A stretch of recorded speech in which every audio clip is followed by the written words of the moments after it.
กราบสบายดีทุกคนที่เข้ามารับชมนะครับฟังเนาะทั้งทานยิงและทานซ้ายยินดีต้อนรับเข้าสู่เกม ROK อีกเทื่อนึงเนาะอยู่กับ EP ที่2เนาะโดยมื้อนี้เขาจะมาอยู่ใน ID หลักเนาะหรือว่า ID ปัจจุบันที่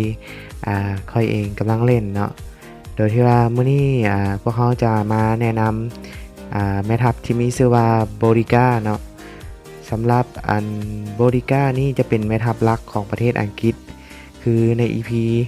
ที่1ที่เขาได้แนะนำไปที่เขาได้เอาตัวอย่างมาเป็นแม่ทัพหลักเนาะโดยID ตัวนี้จะเป็น ID หลักที่เล่นในปัจจุบันเนาะใช้ชื่อ ID ว่าอวตารเนาะถ้าผู้ใดเล่นอยู่แล้วผู้ใดมีความสนใจอยากแอดมาเป็นหมู่กะเซิร์ชได้มาเลยเนาะ ID ก็คือตามที่รูปที่ได้โซขึ้นไปเนาะแล้วเขาจะมาเว้าเกี่ยวกับโบริก้าเนาะสำหรับแม่ทัพโบริก้านี่จะมี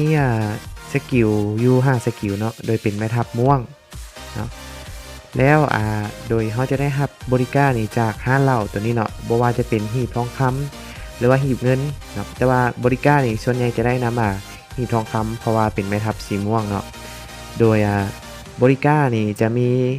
สกิลอยู่5สกิลโดยสกิลหนึ่งจะเป็น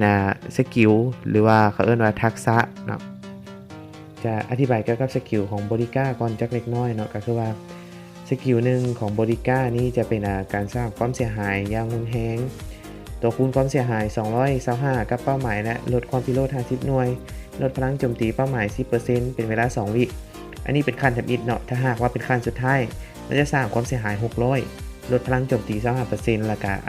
ลดความพิโรธ100เนาะความพิโรธเป็นอย่างความพิโรธจะแม่นค่าของการใช้สกิลเนาะถ้าหากความพิโรธมันเต็มเขาก็จะสามารถใช้สกิลได้สกิลแม่นมันจะใส่อัตโนมัติเองเลยเนาะโดยที่เราไม่จำเป็นต้องไปคลิกใส่คืออยู่ในเกมสไตล์แนวโมบ้าเนาะแล้วสำหรับบริก้านี่ถือว่าเป็นตัวที่ว่าใช้สกิลที่ค่อนข้างแห้งเนาะพระเจ้าเลยปั้นมันเพื่อลงแรงส่วนใหญ่บนลงแรงเพื่อปราบคนเถื่อนแล้วบันอีกสกิล2เฮ็ดให้ทหารกองทหารสร้างความเสียหายกับคนเถื่อนและหน่วยรบที่ไม่สังกัดได้มากขึ้น 10% และเพิ่ม EXP จากพวกเขาสิแปลงได้ว่าบริก้านี่จะสกิล2จะสร้างความเสียหายแก่คนเถื่อนเพิ่มขึ้น 10% เนาะแล้วก็ได้ EXP หลายขึ้นถ้าหากเขาอัพเต็มมันจะสร้างความเสียหาย 5% เนาะคนเถื่อนก็คือพวกบาร์บาเรียนที่อยู่ตามป่าอยู่ในแมปเนาะแล้วสำหรับสกิล2นี้จะมีข้อดีก็คือว่ามันจะได้ EXP ไว้สำหรับผู้ใดเริ่มต้นลิ่นนี่แนะนำลิ่นบริก้าเนาะเพราะว่ามันจะช่วยให้เขาฟาร์มไว้สำหรับสกิล3บริก้าจะฟื้นฟูความพิโรธ10หน่วยและรักษาหน่วยของกองทหารตัวเองที่บาดเจ็บเล็กน้อยตัวคูณความเสียหายตัวคูณการรักษา150มันใช้ทักษะเนาะก็คือว่าสกิล3บริก้านี่จะเป็นสกิลการรักษาเนาะถ้าหากว่าเขาใช้สกิลนึงไปแล้วความพิโรธมันเต็มแล้วมันใช้สกิลปุ๊บมันจะบวกการรักษาเนาะการรักษาไม่อย่างการรักษาแม่นการปัวทหารในทัพเฮาเนาะเฮ็ดให้มีค่ากองทัพเพิ่มขึ้นสำหรับสกิลที่4เนาะจะเป็นการโจมตีของทหารที่มีโอกาสสร้างความเสียหายกับศัตรูได้รุนแรงขึ้นโดยจะมีโอกาส 5% จะเพิ่ม10มีโอกาส 3% จะเพิ่ม20แล้วก็มีโอกาส 2% จะเพิ่ม30เนาะถ้าหากเขาอัพเต็มเนาะโบนัสสร้างความเสียหาย 2% จะสร้างความเสียหาย150คนใดถือว่าเป็นตัวละครที่ว่าตีแฮงเนาะสำหรับการตีปกติเนาะส่วนในบริก้านี่เขาจะเล่นคู่กับส่วนในเขาเล่นคู่กับไผ่เนาะอยู่ในเห็นอยู่ในแคว้นของเล่นนี่ส่วนในจะเป็นคงจื้อเนาะบ่คงจื้อกับบ่คงจื้อกับตัวที่มีสกิลแฮงสกิลสุดท้ายเนาะสกิลสุดท้ายนี่เป็นสกิลที่เขาได้จากการปลดล็อกเนาะการปลดล็อกอย่างการปลดล็อกการอัพทักษะเนาะคือตัวอย่างเขาอัพทักษะตัวนี้เต็ม5มันจะปลดล็อกอันนี้เทื่อนึงเขาต้องอัพ4สกิลให้มันเต็มก่อนเขาจึงจะสามารถปลดล็อกทักษะพิเศษได้เนาะสำหรับการอัพรูปปั้นหรือว่าอัพทักษะนี่เขาจะได้รูปปั้นมาจาก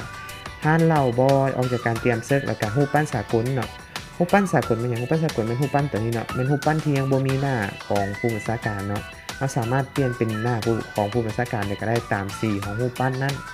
เนาะแล้วมาต่อกับการ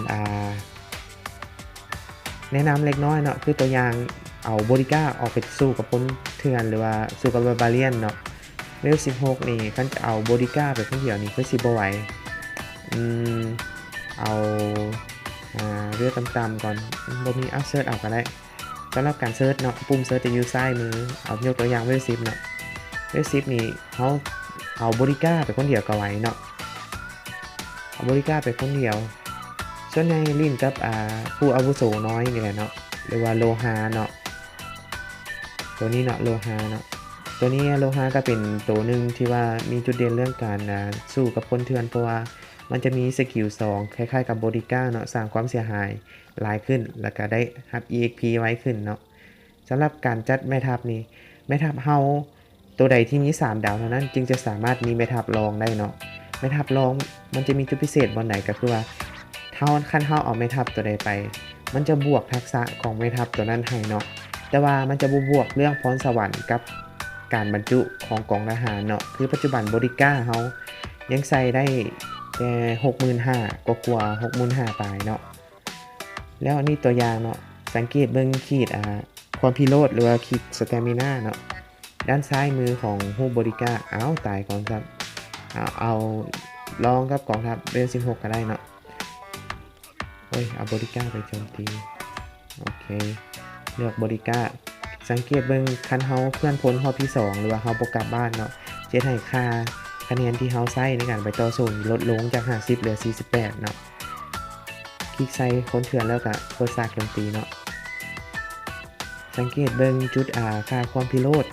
ดีๆเนาะอยู่ด้านซ้ายมือของฮูบริก้าเนาะเวลาขีดสีเหลืองมันขึ้นเต็มปุ๊บแม่ทัพของเขาจะใช้สกิล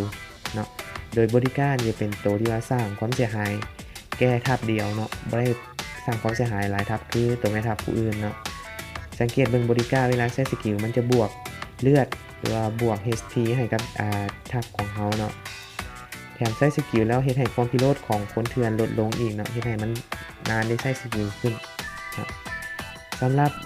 การแนะนำบริก้าพื้นฐานกับซีมีคร่าวๆประมาณนี้เนาะแล้วต่อไปเขาจะมา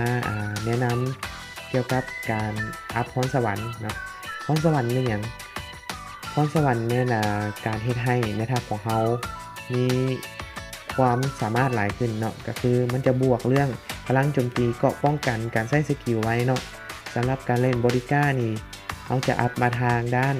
ขวามือเนาะหรือสีฟ้านี้อัพให้มันเต็มไปเลยอัพให้มันเต็มทุกจุดเบิดก่อนเนาะจากนั้นเขากลับมาทางซ้ายมือเนาะการเขาปั้นบริก้าเป็นแม่ทัพหลักเนาะแต่ว่า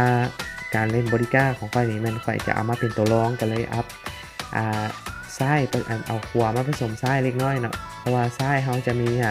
การสร้างความเสียหายเพิ่มเติมเนาะการทำอัพขึ้นเทิงมันจะเป็นการบวกบัฟให้กองทหารเขามีความทนทานหลายขึ้นเนาะสำหรับการอัพทักษะกับพรสวรรค์บริก้าพื้นฐานกับเซมีประมาณนี้เนาะ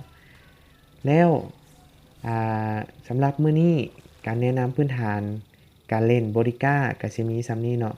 ถ้าผู้ใดมีความสนใจในเกม Line of Kingdom หรือว่า AOK นี่ก็สามารถแสดงความเห็นไว้ทางด้านลุงได้เนาะเดี๋ยวพวกเขาพองว่าเขาจะไปอ่านทุกคอมเมนต์เลยเนาะมาฮอดนี้คลิปของพวกเขาก็ได้จบลงแล้วเนาะอย่าลืมกดไลค์กดแชร์และกดติดตามเพื่อเป็นกำลังใจให้ในคลิปต่อๆไปเนาะขอบใจ I tried so hard and got